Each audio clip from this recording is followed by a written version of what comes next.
James, ഇവിടെ ധാർമ്മികമായാണ് രാജിവെക്കേണ്ടത്. ഒരു തവണ ധാർമ്മികത കണക്കിലെടുത്ത് ഞാൻ രാജിവെച്ചു, ആ ധാർമ്മിക പ്രശ്നം അവിടെ അവസാനിച്ചു, ഇനി ധാർമ്മിക പ്രശ്നം ഉദിക്കുന്നില്ല എന്ന മന്ത്രിയുടെ വാക്കുകൾ നിലനിൽക്കുന്നതാണോ? അത് പ്രതിപക്ഷ പ്രതിഷേധങ്ങളെ അടക്കം ഇല്ലാതാക്കാൻ പോകുന്നൊരു പ്രതികരണമാണോ ജെയിംസ്?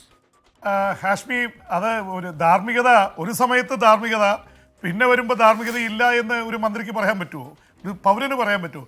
പിന്നെ ഇതിൽ ഈ ഭരണഘടന എന്ന് പറയുന്നത് സാധാരണക്കാരായിട്ടുള്ള ഇന്ത്യൻ പൗരന്മാർക്ക് ബാധകമാണ്. ഇപ്പോൾ മന്ത്രിയുടെ കാര്യത്തിൽ ഈ ഭരണഘടന തൊട്ട് ഒരു ഓഫീസ് ഒരു അധികാരത്തിലേക്ക് എടുക്കുമ്പോൾ അതിൻ്റെ ബാധ്യത കൂടുകയാണ്.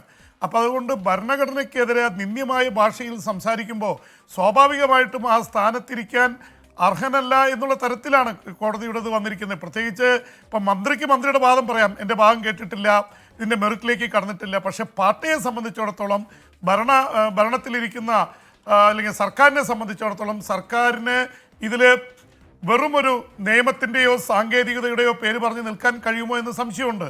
കാരണം ഇദ്ദേഹം രാജിവെച്ചത് ഇങ്ങനെ ഒരു പ്രസംഗം നടത്തി ആരോപണം വന്നപ്പോൾ രാജിവെച്ചു. ഇതിപ്പോൾ കോടതി തന്നെ ഈ അന്വേഷണത്തെ ചോദ്യം ചെയ്തിരിക്കുകയാണ്. എന്ന് മാത്രമല്ല, മന്ത്രി എന്ന് പറയുന്നത് ഒരു സർക്കാരിൻ്റെ തലപ്പത്തിരിക്കുന്ന ആളാണ്. സർക്കാരിൻ്റെ ഒരു ഡിപ്പാർട്ട്മെൻറ്റാണ് പോലീസ്. ഇപ്പോൾ പോലീസ് ഒരു മന്ത്രിക്കെതിരെ മന്ത്രിസ്ഥാനത്തിരുന്നു കൊണ്ട് പോലീസ് അല്ലെങ്കിൽ ക്രൈംബ്രാഞ്ച് അന്വേഷണം നടത്തിയാൽ അതിൽ എവിടെയാണ് നീതി ലഭിക്കുക എന്നുള്ള ചോദ്യം ഉയരാം. ഒരു സീസർ മാത്രമല്ല, സീസറിൻ്റെ ഭാര്യയും ഇതിന് സംശയത്തിന് അതീതമായിരിക്കണമെന്ന് പറയുമ്പോൾ ഇതിൽ കൃത്യമായിട്ട് തീരുമാനിക്കേണ്ടി വരും. മന്ത്രിസ്ഥാനത്തിരുന്നു കൊണ്ട് ഒരു ക്രൈംബ്രാഞ്ച് അന്വേഷണത്തെ സജി ചെറിയാൻ നേരിട്ടാൽ മതിയോ എന്നുള്ള ചോദ്യമുണ്ട്. പലപ്പോഴും അഴിമതി ആരോപണങ്ങൾ വന്നപ്പോൾ പോലും ആദ്യത്തെ EMS മന്ത്രിസഭയിൽ അന്നത്തെ ഭക്ഷ്യമന്ത്രിയായിരുന്ന KC ജോർജിനെതിരെ ആരോപണം വന്നപ്പോൾ അരി കുംഭകോണത്തിലായിരുന്നു. അന്ന് ജുഡീഷ്യൽ അന്വേഷണമാണ് നടത്തിയത്. എന്നിട്ട് പറയുന്നത് ഏറ്റവും അവസാനം ഉമ്മൻചാണ്ടിക്കെതിരെ വന്ന സരിതാ സംഭവത്തിലും ജുഡീഷ്യൽ അന്വേഷണത്തിലേക്കാണ് പോയത്. ജുഡീഷ്യൽ അന്വേഷണം വരുമ്പോൾ സ്വാഭാവികമായിട്ട് അത് സർക്കാരിൻ്റെ പ്രിവ്യൂവിൽ നിന്ന് പുറത്താണ്.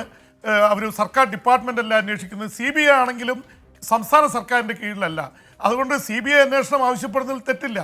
അതുകൊണ്ട് എത്ര സത്യസന്ധനായ ഉദ്യോഗസ്ഥനായാലും സർക്കാരിൻ്റെ കീഴിൽ ഒരു മന്ത്രിക്കെതിരെ അന്വേഷണം നടത്തുമ്പോൾ അദ്ദേഹത്തിന് പരിമിതികളുണ്ട്. ചൂണ്ടിക്കാണിക്കുന്ന പറയുന്നത് ഈ സെയിം പ്രശ്നം അവിടെ നിലനിൽക്കുന്നു എന്നുള്ളതാണ്. സ്റ്റേറ്റ് ക്രൈംബ്രാഞ്ച് അന്വേഷിക്കുമ്പോൾ സംസ്ഥാനത്ത് ഒരു മന്ത്രിക്കെതിരെ അന്വേഷണം നടത്തുമ്പോൾ ഈ പറയുന്ന പ്രശ്നം ഒരു ഫ്രീ ആൻഡ് ഫെയർ അന്വേഷണം അവിടെ നടക്കാൻ പ്രയാസമാകുമെന്ന് അഡ്വക്കേറ്റ് ബൈജു നോയൽ പറയുകയാണ്. ഈ പ്രസംഗം ഒരു വിവാദമായി. ആദ്യം മന്ത്രി തൻ്റെ പ്രസംഗത്തെ ന്യായീകരിക്കുകയായിരുന്നു, അതിനുശേഷം അതിൽ ഖേദം പ്രകടിപ്പിച്ചു, മുഖ്യമന്ത്രിയെ കണ്ടു, അതിനുശേഷം ഒടുവിൽ രാജി എന്നതിലേക്ക് എത്തി. അതിനുശേഷമാണ് അന്വേഷണം. മന്ത്രിക്ക് അനുകൂലമായ റിപ്പോർട്ട് കീഴ്ക്കോടതി. വീണ്ടും ആ ചക്രം, ആ സൈക്കിൾ പിന്നെയും കറങ്ങി വരുന്നു എന്നുള്ളതാണ് പ്രധാനം. KR ഗോപികൃഷ്ണൻ തുടർന്നു. ഗോപികൃഷ്ണൻ, ഇവിടെ എന്താണ് പോലീസ് പറയുന്നു, മന്ത്രി സജി ചെറിയാൻ ഭരണഘടനാ അവഹേളനം തെളിവില്ല എന്ന് പറയുന്നത് ഇവിടെ നിയമസഭാ കയ്യാങ്കളി കേസിൽ അതിന് തെളിവില്ല എന്ന് പോലീസ് പറയുന്നത് പോലെ ഉള്ളൂ.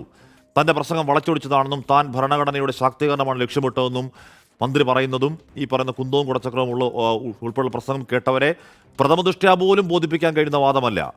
മന്ത്രി സജി ചെറിയാൻ ആ പ്രസംഗത്തിൻ്റെ പേരിൽ കൃത്യമായും പ്രശ്നത്തിലാണ്. ഗോപികൃഷ്ണൻ, ഹാഷ്മി, ഒരു സംശയവുമില്ല, മന്ത്രി സജി ചെറിയാൻ കൃത്യമായി പ്രതിസന്ധിയിലാണ്. അദ്ദേഹത്തെയും സർക്കാരിനെയും CPM-നെയും പ്രതിസന്ധിയിലാക്കുന്നതാണ് ഈ വിഷയത്തിൽ. അതായത് ഭരണഘടനയെ അവഹേളിച്ചു എന്ന കേസിലുള്ള തുടരന്വേഷണം വേണമെന്ന ഹൈക്കോടതിയുടെ ഇടപെടൽ.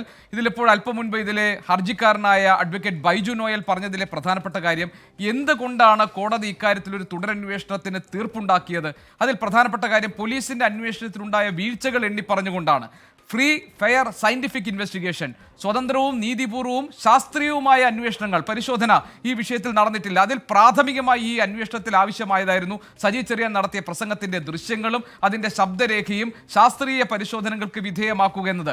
അത് ഈ അന്വേഷണത്തിൽ, ഈ ഇൻവെസ്റ്റിഗേഷനിലെ ഏറ്റവും പ്രൈമായി ചെയ്യേണ്ട ഒരു കാര്യമായിരുന്നു. അങ്ങനെ പ്രാഥമികമായി ചെയ്യേണ്ട, അടിസ്ഥാനപരമായി ചെയ്യേണ്ട നടപടികൾ പോലും ഈ അന്വേഷണത്തിൽ ഉണ്ടായിട്ടില്ല. മാത്രമല്ല, കോടതി പോലീസിന്റെ അന്വേഷണത്തെക്കുറിച്ച് പറഞ്ഞിരിക്കുന്ന മറ്റൊരു കാര്യം, ധൃതി പിടിച്ച് തയ്യാറാക്കിയ റിപ്പോർട്ട്. റിപ്പോർട്ടെന്നാണ്.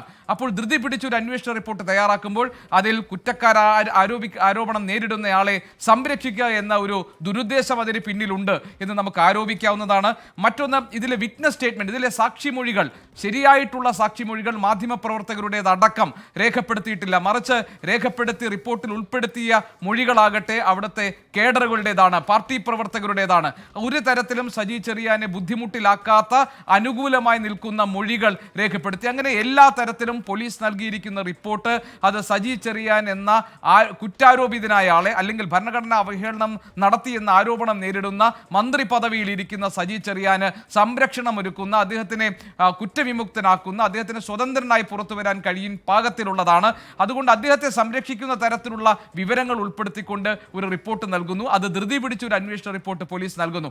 അവിടെയാണ് സംസ്ഥാന ക്രൈംബ്രാഞ്ചിലെ വിശ്വാസ്യതയുള്ള ഒരു അന്വേഷണ ഉദ്യോഗസ്ഥനെ ഏൽപ്പിച്ചുകൊണ്ട് സമയബന്ധിതമായി, അങ്ങനെ കൂടി കോടതി പറയുന്നുണ്ട് ഹാഷ്മി, സമയബന്ധിതമായി ഈ അന്വേഷണം പൂർത്തിയാക്കണം എന്നതാണ് കോടതി ആവശ്യപ്പെട്ടിരിക്കുന്നത്. സ്വാഭാവികമായും നേരത്തെ സജി ചെറിയാൻ പറഞ്ഞതുപോലെ എന്റെ ഭാഗം കേട്ടില്ല, ധാർമ്മികതയുടെ പേരിൽ ഞാൻ ഒരിക്കൽ രാജിവെച്ചതാണ് എന്ന് തുടങ്ങിയിട്ടുള്ള അദ്ദേഹത്തിന്റെ ന്യായവാദങ്ങൾ നിലനിൽക്കുന്നതല്ല.